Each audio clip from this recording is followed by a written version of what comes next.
ये जो एतमाद लोगों को है कि हुकूमत इंसाफ करती है और सबके साथ में बराबरी का मामला करती है, कहीं वो एतमाद उठ न जाए, इसका हमको अंदेशा। बुराई को होता हुआ देखे उसको अपने हाथ से रोकना चाहिए और बुराई को खत्म करना चाहिए। चाहते हैं कि भाई बेदार रहिए, हालात कुछ अच्छे नहीं है। मानते हैं कि नबी की आबरू हमारा ईमान है। जब तक ये डिमांड पूरे नहीं होते उठने वाले नहीं है हम लोग।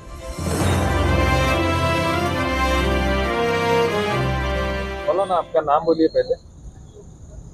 मैं डॉक्टर अब्दुल रशीद नदवी मदनी, नायब अमीर शरीयत मराठवाड़ा औरंगाबाद। आज के ये जो आंदोलन पे बैठे कितना दिन है? 11वां दिन है।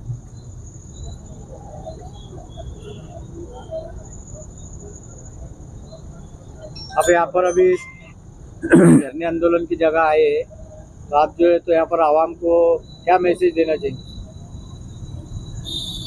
हम आवाम को ये बताना चाहते हैं इस जंजीरी मुजाहरे के ज़रिए से कि हमारा ईमान, अक़ीदा, दीन, धर्म, इस्लाम, कुरान और जो हमारी सकाफ़त, कल्चर और जहाँ हम रहते हैं इस मुल्क में इसकी रिवायत रही है कि सब लोग मिलजुल कर रहते आए हैं और रह रहे हैं और रहेंगे इंशाअल्लाह।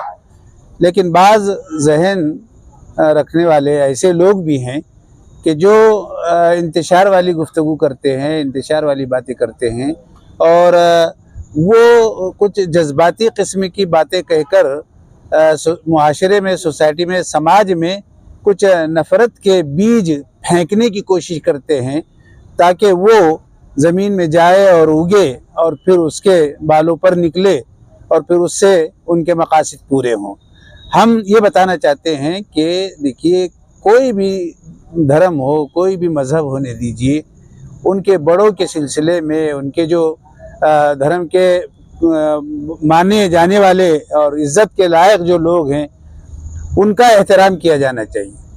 जबकि हमारे नबी हज़रत मोहम्मद मुस्तफ़ा सल्लल्लाहु अलैहि वसल्लम के सिलसिले में जो लोग औल फौल बकते हैं और या तो किसी के कहने पे वो कहते हैं या किसी के इशारे पर वो ऐसी हरकत कर बैठते हैं या फिर उनके अपने दिमाग की भी उपज हो सकती है, हम इन तमाम चीज़ों की बहुत निंदा करते हैं और इससे हमारे दिल दुखी हैं और हमको इसका बहुत ज़्यादा एहसास है। हमारी ये इस मुजाहरे का मतलब ही ये है कि इस सिलसिले में गवर्नमेंट को और हुकूमत के ज़िम्मेदारों को इस बारे में जो है वो कुछ ऐसा निर्णय लेना चाहिए, कुछ फैसला ऐसा उन्होंने लेना चाहिए कि इस तरह की बातें और काम करने वालों के मुंह न सिर्फ बंद हो बल्कि होठों को सिल देना चाहिए और कोई ऐसा ज़ाब्ता और कानून वो तमाम धर्म और तमाम दीन और मज़हब के लोगों के सिलसिले में बनाए ताकि किसी की बात में ऐसी जुर्रत न हो कि वो औल फौल बके, ताकि इस तरह का इंतशार और खल्फशार यहाँ होने ना पाए। इसी का मकसद है कि यहाँ पर ये मुस्लिम नुमाइंदा कौंसिल और उसमें सब तहरीकें शामिल हैं, ये लोग यही मैसेज गवर्नमेंट को, हुकूमत को देना चाहते हैं। मुख्यमंत्री साहब ने ये कहा है कि बाबा के बाल को भी धक्का नहीं लगेगा, इसको किस नज़र से आप देखते हैं? हम ये समझते हैं कि कोई ऐसी दिल की दुखा देने वाली बात कहने की जुर्रत किसी भी शख्स में उस वक्त आती है, आम तौर पे ये तरीक़ा रहा है समाज का कि जब उसको किसी किस्म का कोई पाठिंबा मिलने लगे तो फिर वो कोई जुर्रत कर बैठता है। हम ऐसा कुछ समझते हैं, इसीलिए उसकी जुर्रत होती है। मौलाना साहब, ये जो नीतीश राणे या रामगिरी महाराज हो, ये देश से बड़े हैं, जबकि हमने देखा सलमान अदरी साहब ने एक शेर कहा तो उनको अरेस्ट कर लिया गया, कलीमुद्दीन सिद्दीकी साहब को अरेस्ट कर लिया गया, तो इन पर कार्रवाई क्यों नहीं होती? देखिए, ये सवाल तो आपको गवर्नमेंट के लोगों से करना चाहिए, जो मुख्यमंत्री है उनसे करना चाहिए। मैं तो एक शहरी हूँ, एक आम आदमी हूँ। आम आदमी की हैसियत से मैं ये कह सकता हूँ कि जब ज़ाब्ता और कानून आपके पास में है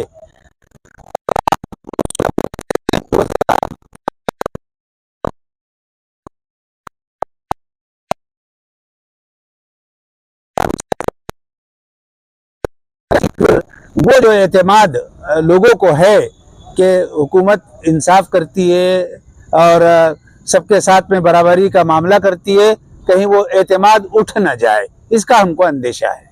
मुस्लिम नुमाइंदा कौंसिल 5 मुद्दों को लेकर यहाँ पर बैठी है, तो इस बारे में आप क्या कहना चाहेंगे? 5 मुद्दे उनके बिल्कुल सही और दुरुस्त है, बोर्ड पे लिखे हैं, अलल ऐलान वो कहते हैं कि ये होना चाहिए और वो होना चाहिए। अगर ये सब मांगे पूरी नहीं होती है, कार्रवाई नहीं होती, तो आगे की क्या भूमिका रहेगी? आगे के सिलसिले में हम अभी कोशिश करेंगे कि इस बारे में वो कुछ ना कुछ फैसला लें और कुछ ऐसा आश्वासन हम उन लोगों को दें ताकि हम उसके मुताबिक काम कर सकें। और अगर कुछ नहीं होता है तो फिर इस बारे में मुस्लिम नुमाइंदा कौंसिल भी गौर करेगी, सोचेगी और मशवरा करेगी और शायद कोई इससे और बेहतर काम अंजाम देने के बारे में गौर करेगी। थोड़ा सा वक्फ के बारे में बताइए मौलाना साहब। वक्फ तो जाहिर है कि एक ऐसा टॉपिक है और एक ऐसी चीज़ हमारे मुल्क हिंदुस्तान में है जो हमारी पुरखों की जायदाद है, हमारे बाप दादाओं की जायदाद है, जिन्होंने अल्लाह के लिए अल्लाह की मिल्कियत में दे रखी है। अल्लाह की मिल्कियत से कोई भी माए का लाल उसको छीन नहीं सकता, इसलिए कि वो अल्लाह की मिल्कियत है और किसी का कोई हक नहीं बनता कि किसी की ज़मीन पर वो जो है गासिबाना किस्म का कब्ज़ा करे। ये गरीबों के लिए, मोहताजों के लिए, ज़रूरतमंदों के लिए, पिछड़े तबके के लिए उसकी आमदनी उस पर खर्च की जाती है, इसीलिए ये ज़मीनात वक्फ की गई है और इसकी पूरी रिवायत है और पूरी तारीख़ है, पूरी हिस्ट्री है। इस सिलसिले में हम कभी भी ये नहीं पसंद करते, बल्कि हम इसके बारे में यानी वो करेंगे, उसका इस फैसले का जो है विरोध करते हैं मुकम्मल तौर से कि हम इसके लिए तैयार नहीं होंगे। पूरा नाम आपका? डॉक्टर अब्दुल रशीद नदवी मदनी, नायब अमीर शरीयत, मराठवाड़ा, औरंगाबाद। फारूकी नदवी, सदर जमीयत उलमा ज़िला औरंगाबाद। ये जो जंजीरी मुजाहिरा आंदोलन है, इसके बारे में थोड़ा सा बताइए। जैसे कि आपको मालूम है कि हमारा ये मुल्क गंगा जमुना तहजीब रखता है, इसमें कई मज़हब के लोग रहते हैं और हमारी ये तारीख़ रही है कि हमने हर एक के साथ अच्छा बर्ताव किया है। अभी कुछ दिनों से ऐसी नफ़रत की सियासत चल रही है कि जिसमें बड़े बड़े जो लोग हैं, दुनिया जिनको मानती है, उनके बारे में जो दिल में आया कोई कह दे रहा है। तो और मुसलमानों के लिए सबसे अजीम शख्सियत अगर कोई है तो हमारे नबी मोहम्मदुर रसूलुल्लाह सल्लल्लाहु अलैहि वसल्लम है और हमारे दिलों पर उसका बड़ा असर है कि हमारे नबी करीम सल्लल्लाहु अलैहि वसल्लम के बारे में कोई ऐसी कोई बकवास करे। इसलिए हम तमाम लोग इस मुजाहरे का और इस जंजीरी हड़ताल का साथ देते हैं और हुकूमत को ये बताना चाहते हैं कि ऐसे लोग जो आपस में तोड़ पैदा कर रहे हैं, कानून उनके लिए काम करना चाहिए। और जैसे अभी आप ही ने कहा था कि कानून में जब थोड़ी सी किसी ने बात कर ली तो उसके लिए अलग कानून है और दूसरे के लिए अलग कानून, तो कानून तो सबको एक निगाह से देखता है। तो हम यही चाहते हैं कि कानून अपना काम करे ताकि लोगों को इस मुजाहरे की ज़रूरत ही न पड़े। आगे विधानसभा के इलेक्शन होने जा रहे हैं, तो आप हुकूमत को क्या मैसेज देना चाहेंगे? हम ये मैसेज देना चाहेंगे कि भाई अच्छे लोग जाए विधानसभा में, जिनके ऊपर कोई करप्शन के और किसी चीज़ के धब्बा ना हो, इंसाफ करने वाले लोग वहाँ बैठेंगे तो जिनका बैकग्राउंड अच्छा हो। हदीस में आता है असल में कि जो आदमी कोई बुराई को होता हुआ देखे उसको अपने हाथ से रोकना चाहिए और बुराई को ख़त्म करना चाहिए। इसलिए अच्छे लोग जाएंगे तो अच्छे काम होंगे। हमारा ये है कि आदमी को देखा जाए कि कौन है। ऐसे कई लोग हैं जिन पर कई किस्म के मुकदमात है और लोग उनको आगे भेज रहे हैं, तो उनसे क्या उम्मीद की जा सकती है? मौलाना साहब, हमने देखा कि इस टॉपिक के ऊपर कोई दूसरे पार्टी के लोग या कोई भी नेता बात नहीं करते, तो अभी जैसे इलेक्शन आ रहा, तो इसके ताल्लुक से जो पार्टी अगर बोलती है तो उनके साथ में जाना पसंद करेंगे आप? अब ये मसला पार्टियों का तो नहीं है, लेकिन ये मसला एक मज़हब के बारे में, जो बड़े शख्सियतों के बारे में जो बोल रहे हैं, अब इसको लोग किसी सियासत के लिए इस्तेमाल करना चाहते, ये करना चाहते, वो अलग बात है। लेकिन मसला यहाँ सियासत का नहीं है। यहाँ तो ये है कि हम ये चाहते हैं, मुस्लिम नुमाइंदा कौंसिल भी, कि हर मज़हब के बड़े आदमी का एहतराम किया जाए। अभी मुंबई के जोगेश्वरी में ओवैसी साहब ने भाषण देते हुए कहा कि ये जो जलील साहब ने रैली निकाली ये पार्टी की रैली नहीं है, ये नबी के शान में जिसने गुस्ताखी की उसके खिलाफ की पार्टी है। तो हर पार्टी को उन्होंने मोमेरेंडम दिया कि आप लोग हमारा साथ दें। तो पार्टियों को पार्टी बाजू रखते हुए ये मामला नबी का है तो उनके साथ देना चाहिए, इस ताल्लुक से क्या कहेंगे आप? हम ये कहेंगे कि ये इतनी बड़ी जो रैली हुई है यकीनन ये किसी पार्टी की नहीं बल्कि हुजूर की मोहब्बत में लाखों लोग जमा हो गए थे और बड़े इत्मीनान और अमन के साथ जाकर इन्होंने अपना पैगाम दिया और बड़ा डिसिप्लिन का ख्याल रखा। तो ये किसी पार्टी ने बल्कि हमारे इस नुमाइंदा कौंसिल के इस जंजीरी हड़ताल में कई हमारे भाई हिंदू भाइयों ने इसमें शिरकत की और उन्होंने भी ये जताया कि हम आपके साथ हैं। कई लोग यहाँ आकर कोई मज़हब का उन्होंने नहीं बल्कि जैसे एक शायर ने कहा ना कि हिंदू धर्म से नफ़रत करना ये इस्लाम नहीं कहता, मस्जिद के दरवाजे तोड़ो ये कोई राम नहीं कहता। ये तो सब सियासत करने वालों की सियासत है, वरना तो ऐसा कोई मज़हब इसकी तालीम नहीं देता है। बहुत सारे लोग कुछ जैसे इल्ज़ाम भी लगाने की कोशिश कर रहे हैं, रैली निकाली तो मुंबई के अंदर तक क्यों नहीं गई, सीएम साहब से क्यों नहीं मिले। तो उसके ऊपर से ओवैसी साहब ने कहा कि अब जो रैली निकलेगी मुंबई के अंदर से निकलेगी। जी, असल में हमारे जो रैली इम्तियाज़ जलील साहब ने निकाली थी तो उन्होंने इस बात का बड़ा ख्याल किया कि लॉ एंड ऑर्डर को जो है नुकसान ना हो किसी किस्म का। तो उन्होंने बहुत बेहतर तरीके से उसको ख़त्म किया और किसी को कोई तकलीफ़ नहीं पहुंचाई, बल्कि अपना पैगाम हुकूमत के ज़िम्मेदारों को दिया है।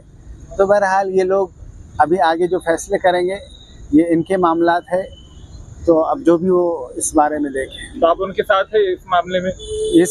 इस मामले में तो हम साथ हैं कि उन्होंने जो है रैली अल्लाह के नबी सल्लल्लाहु अलैहि वसल्लम की शान में गुस्ताखी की बुनियाद पर निकाली थी। उन्होंने कहा कि मैं इसमें आगे नहीं बढ़ना चाहता, बल्कि जो भी आएंगे हम तो सिर्फ और हम ये समझते हैं कि इतना बड़ा मजमा जो उनकी आवाज़ पर नहीं बल्कि नबी की मोहब्बत में जमा। का 11वां दिन है आज, अब तक जो है तो कौन कौन लोगों ने अपने को सपोर्ट किए और क्या क्या हुआ इस बारे में थोड़ी सी जानकारी। मुस्लिम नुमाइंदा कौंसिल के इस जंजीरी धरने को आज 11वां दिन है, कल 12 दिन हो जाएंगे उसमें, और हम लोग मुसलसल यहीं पे बैठे हुए हैं। 24 आवर्स कोई ना कोई यहाँ मौजूद होता है। इसको पहले दिन से अब तक तमाम पॉलिटिकल पार्टीज़, तमाम दीनी जमातें, समाजी ग्रुप्स, NGOs सब ने आकर सपोर्ट डिक्लेयर किया है। वो सब हमारे पास उनके सपोर्टिव लेटर्स है और वहाँ कमिश्नर ऑफिस भी जाकर उन्होंने दिया है, उसको एंडोर्स किया है। तो सब लोगों ने ये बात जताई है कि जो डिमांड्स हैं हम उनके साथ हैं और ये जब तक धरना चलता रहेगा हम ये धरने के साथ है। आगे भी जो फैसले हैं हम लोग करेंगे वो उनके साथ रहेंगे। अभी आप लोगों से क्या अपील करना चाहेंगे? लोगों से अपील करना चाहते हैं कि भाई बेदार रहिए, हालात कुछ अच्छे नहीं हैं। सबसे हमारे दीन और ईमान के मामले में जो नबी के बारे में अगर सवाल खड़ा करते हैं लोग, तो ये तो सबसे बड़ा मसला है हमारे लिए। नबी के बारे में, मस्जिद में घुसने की, मारने के बारे में एक मिनट, दो बातें अलग हैं। पहली बात, नबी की आबरू का सबसे बड़ा मसला है हमारे पास। नबी की आबरू है तो उम्मत की आबरू है हमारे पास। ये हम लोग मानते हैं कि नबी की आबरू हमारा ईमान है। कोई अगर कुछ कहता है, बकवास करता है, तो ईमान को गाली देता है। वो नबी नहीं है, हमारे लिए ईमान है वो। इस हवाले से देखने की ज़रूरत है। और फिर आप उनके आदर्श की बात करते हैं, जो आदर्श ये है कि 25 साल में 40 साल की एक विधवा से शादी की थी उन्होंने। आप 5 साल की बच्ची का ले आते हैं। हमारे पास तो ये है कि बच्ची जवान होती है तो निकाह होता है हमारे पास। उम्र से बांध के नहीं रखते हम लोग कि 25 साल 20 साल होगी तो होगा। बच्ची अगर जवान हो जाए तो निकाह हो जाता है। ये किसने कह दिया कि 6 साल में शादी हुई तो पहुंचा दिया गया? 6 साल में निकाह हुआ और 9 साल में विदाई हुई है। इसका मतलब 9 साल में मैच्योर्ड हो गई थी, तभी गई भेजाया गया उनको। तो किस आदर्श की बात करते हैं? अब अगर हम आदर्श निकालें, क्या जबान खोलें हम अपनी? आदर्श क्या है? तो जो जिन आदर्श को आप टारगेट कर रहे हैं उसको आप मालूम कीजिए कि बाकी क्या है। एक विधवा से एक जवान आदमी शादी कर रहा है, ये आदर्श क्यों नहीं बतलाए जाते? और विधवाओं की आज क्या सूरत हाल है, देवदासियों के वर्धन आश्रम में क्या हालत है, बताएं क्या वो? लेकिन हम उस सिलसिले में कोई टिप्पणी नहीं करना चाहते। हम ये कहते हैं कि भाई जो महापुरुष है उनका रेस्पेक्ट किया जाए और उसके लॉ बनाया जाए। जो भी जबान इसके खिलाफ खोलेगा उसको सजा मिलनी चाहिए। आखिरी सवाल, शासन प्रशासन से क्या अपील करेंगे आप? ये अपील करेंगे डिमांड पूरे करें हमारे, और जब तक ये डिमांड पूरे नहीं होते उठने वाले नहीं है हम लोग, ये बहुत साफ कह रहे हैं। ये डिमांड जब तक पूरे नहीं होंगे उठेंगे नहीं। पूरा नाम आपका? Ziauddin Siddiqui. Subscribe now and press the bell icon. Never miss an update.